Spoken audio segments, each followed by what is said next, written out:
Yes. Tepuk tangan sekali.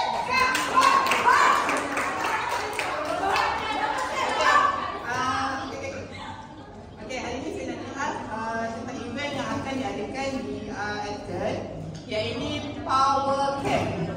Pernah dengar tak Power Camp? Benar. Macam tak ada orang je.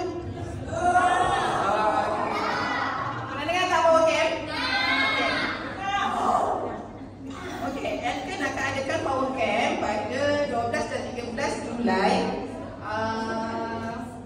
di Mardia Hotel Suite Shah Alam. Okey, nak tahu tak tiket berapa harga? Tak tahu!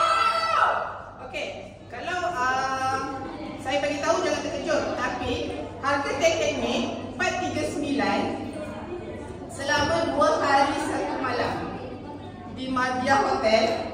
Dekat event ni akan pelbagai motivation yang kita akan dapat, keyakinan diri yang kita akan dapat di event ni. Siapa nak income balik daripada Power Camp RM50,000?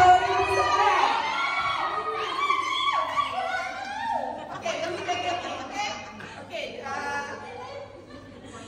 Okey, dengan 439 ni, rasa macam besar kan amount tu. Tapi Elton ni sangat-sangat baik hati. Dia bagi gift dekat kita dengan harga 600 lebih tau. Awak akan dapat Christmas muka. Lepas tu ada massage cream. Lepas tu dengan apa? Vitamin untuk mata awak. Siang tu kan kita dah pergi dah menerima mata tu dah banyak guna kan, so makan vitamin ni. So besoknya hari last tu mata awak semua akan cerah. Percaya cakap saya. Besok akan glowing kata saya.